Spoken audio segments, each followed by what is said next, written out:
Hello friends, today we have to study most important topic as per view of board exam and also our everyday life, that is corrosion.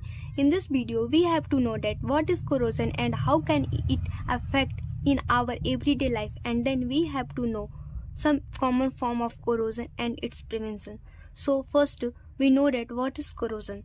So corrosion is the process in which metals are eaten up gradually by the action of air, moisture और a chemical on their surface. Means corrosion एक ऐसा process है जो कि air, moisture और chemical जो हमारे atmosphere में पाए जाते हैं उसके थ्रू हमारे मेटल धीरे धीरे खराब होते जाते हैं.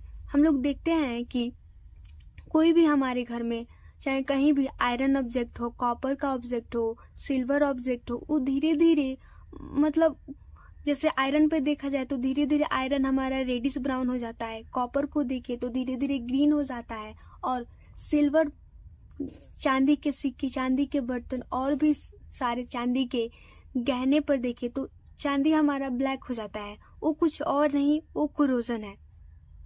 तो उसी को हम लोग आज जानेंगे कि कैसे होता है और कैसे उसको हम लोग प्रिवेंट कर सकते हैं.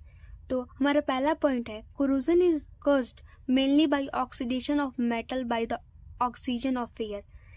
देखा जाए तो कोरोजन मेनली ऑक्सीडेशन के चलते होता है. जो हमारे एटमॉस्फेयर में ऑक्सीजन प्रेजेंट है उसके इफेक्ट से हमारे कोरोजन होते हैं. वही ऑक्सीजन हमारे मेटल को ऑक्सीडाइज कर देता है जिसके चलते कोरोजन जैसा प्रोसेस हम लोग को देखने को मिलता है. दूसरा पॉइंट देखें तो rusting of iron metal is the most common form of corrosion. हम लोग देखते हैं कि हमारे लोहे के जितने भी ऑब्जेक्ट हैं वो रस्ट हो जाते हैं, वो धीरे धीरे रेडिश ब्राउन कलर में हो जाते हैं और धीरे धीरे खराब हो जाते हैं, बिल्कुल हमारे काम मात्र के नहीं रहते. उसी को हम लोग रस्ट कहते हैं. तो आइए देखते हैं रस्ट क्या होता है. When an iron object is left in damp air for a long time, it gets covered with red brown flaky substance called rust. Means जब हमारे आयरन ऑब्जेक्ट बहुत ही ज्यादा समय के लिए अगर ऐसे ही खुले में हवा में छोड़ दिया जाए तो धीरे धीरे वो उसका कलर रेडिश ब्राउन हो जाता है और धीरे धीरे वो खराब हो जाता है, जिसको हम लोग रस्ट कहते हैं. And this process is called rusting of iron. जो हमारा प्रोसेस है जिसके चलते आयरन पे रेडिश ब्राउन कलर हो जाते हैं, उसी प्रोसेस को हम लोग रस्टिंग ऑफ आयरन कहते हैं. अगर उसका हम लोग इक्वेशन देखें तो ये हमारा है आयरन, ये ऑक्सीजन जो हमारे एटमॉस्फेयर में पाए जाते हैं, ये वाटर ये भी हमारे एटमॉस्फेयर में पाए जाते हैं, और आयरन इन दोनों के साथ रिएक्ट करके Fe2O3.XH2 जो कि हाइड्रेटेड आयरन का थर्ड ऑक्साइड है. ये है हमारा रस्ट का फॉर्मूला. देखा जाए तो यहाँ पे जो X है वो वेरिएबल है, इसकी वैल्यू फिक्स नहीं है, यहाँ पे कुछ भी हो सकता है. Rusting of iron is possible only when oxygen, air and moisture is present. Rusting of iron तभी पॉसिबल है जब ऑक्सीजन और वाटर दोनों उसको मिले. अगर हम लोग आयरन के साथ केवल ऑक्सीजन दे दे और मॉइस्चर वाटर न रहे तो हमारा रस्टिंग नहीं होगा, या फिर आयरन के साथ बस मॉइस्चर दे दे और ऑक्सीजन वहाँ पे न रहे फिर भी रस्टिंग नहीं होगा. इसीलिए रस्टिंग होने के लिए ऑक्सीजन और वाटर की बहुत ही ज़्यादा ज़रूरत होती है. इसके बिना प्रेजेंट में हमारे रस्टिंग नहीं होगा. अब हम लोग देखेंगे कि हम कोरोजन को मतलब रस्टिंग को कैसे प्रिवेंट कर सकते हैं. क्या कर दें कि हमारे मेटल्स जितने भी आयरन ऑब्जेक्ट हैं उस पे वो खराब ना हो और हम लोग लंबे समय तक उसको यूज़ कर पाएँ. तो हमारा टॉपिक है प्रिवेंशन ऑफ रस्टिंग. तो rusting of iron can be prevented by, हम लोग इस जो मैं बताऊंगी उस प्रोसेस को अगर फॉलो करें तो हम लोग रस्टिंग ऑफ आयरन से बहुत अच्छी तरह से बच सकते हैं. तो हमारा पहला पॉइंट है पेंटिंग. मतलब हमारे आयरन के जब हम लोग आयरन के ऑब्जेक्ट पे पेंट कर दे किसी भी चीज़ से मतलब पेंट कर दे उसको तो वो रस्ट होने से बच जाएगा.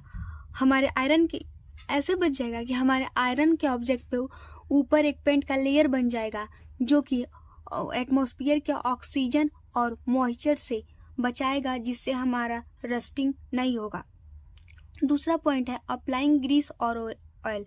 ये भी वही है, अगर हम लोग आयरन के ऑब्जेक्ट पे ग्रीस और ऑयल का लेयर चढ़ा दे तो आयरन के कंटेंट में ऑक्सीजन और वाटर नहीं आ पाएगा, जिससे रस्टिंग नहीं होगा। गैल्वेनाइजेशन एक ऐसा प्रोसेस होता है जिसपे हम लोग आयरन मेटल्स के ऊपर जिंक का लेयर चढ़ाते हैं, जिससे भी हमारा रस्टिंग नहीं होने देता। हमारा फोर्थ पॉइंट है tin planting and chromium planting. इसमें क्या होता है, हमारे आयरन और स्टील के ऑब्जेक्ट पर टीन या क्रोमियम का लेयर चढ़ा दिया जाता है, जिससे रस्टिंग का प्रोसेस रुक जाता है। और पांचवा है alloying it to make stainless steel. Alloying मतलब हमारे आयरन के साथ और भी कई सारे मेटल्स को गलाकर मेल्ट करके एक ही में मेल्ट करके कोई और भी चीज में डाल दिया जाता है, जिसको हम लोग एलॉइंग कहते हैं। अब हम लोग देखेंगे कोरोजन का दूसरा फॉर्म, जो कि है कोरोजन ऑफ कॉपर। हम लोग देखते हैं कि हमारे कॉपर के ऑब्जेक्ट पे कुछ समय बाद उस पे ग्रीन ग्रीन धब्बे पड़ जाते हैं। वो कुछ और नहीं, वो कोरोजन है। तो चलिए देखते हैं वो कैसे होता है। When copper object remain in dam air for a long time, then copper reacts slowly with carbon dioxide and water of air to form a green coating of basic copper carbonate on the surface of the object.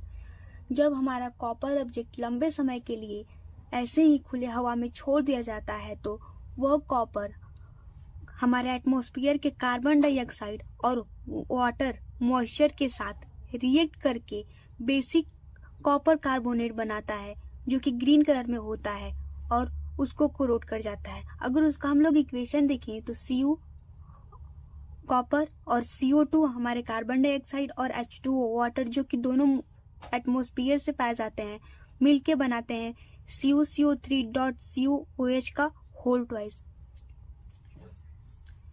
यहाँ पे basic copper carbonate जो कि green colour में होता है, इनके मिलने से ये बनता है और यही होता है कॉपर का corrosion.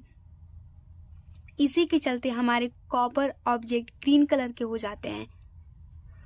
The corroded copper vessels can be cleaned with dilute acid solution because this acid react with basic copper carbonate and make neutral, than copper vessels look shiny red brown again.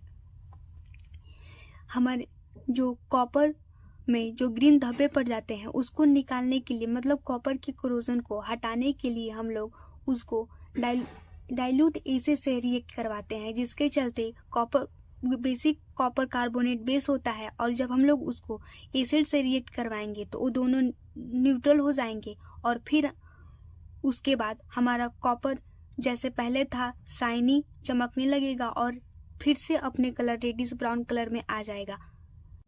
अब हम लोग corrosion के third and last part को देखेंगे, जो कि है corrosion of silver.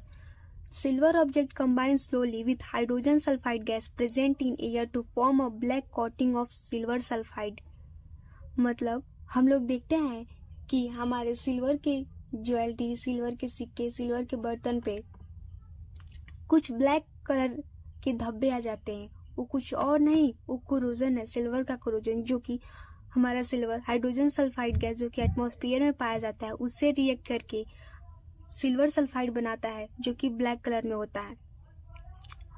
हम लोग रिएक्टिविटी सीरीज में देखे थे कि सिल्वर बहुत ही लेस रिएक्टिव मेटल होता है और रिएक्टिव मेटल होता है। अगर आपने मेरा वो रिएक्टिविटी सीरीज का वीडियो नहीं देखा है तो आप उसको जाके मेरे चैनल पर देख सकते हैं, जिससे आपको बहुत ही हेल्प मिलेगी। तो हम लोग देखे थे कि सिल्वर जो है लेस रिएक्टिव और हाईली अनरिएक्टिव मेटल होता है, इसीलिए वो ऑक्सीजन के साथ इजीली रिएक्ट नहीं कर पाता है। Now we have to study the last topic of our chapter, that is density. तो चलिए फिर देखते हैं डेंसिटी क्या होता है।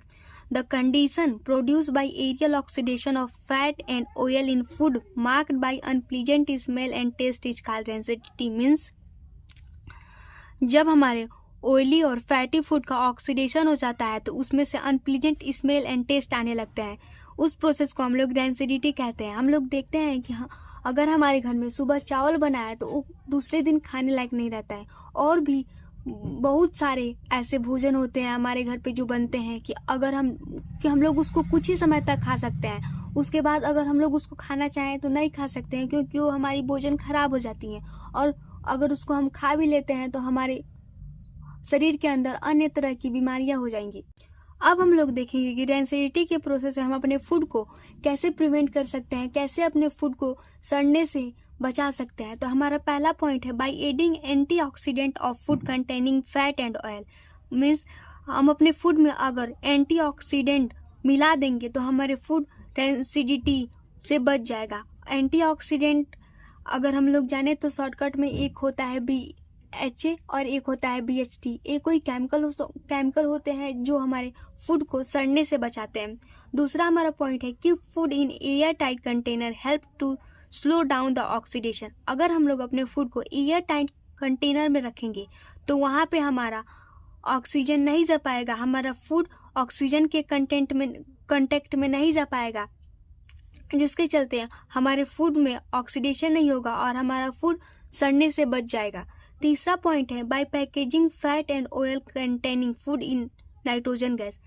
देखिए तो नाइट्रोजन गैस एक अनरिएक्टिव गैस होता है। अगर अपने फूड को हम लोग इसमें रखें तो इसके चलते हमारे फूड के पास ऑक्सीजन नहीं जा पाएगा और हमारे फूड का ऑक्सीडेशन नहीं होगा, जिससे भी हमारा फूड सड़ने से यानी खराब होने से बच जाएगा।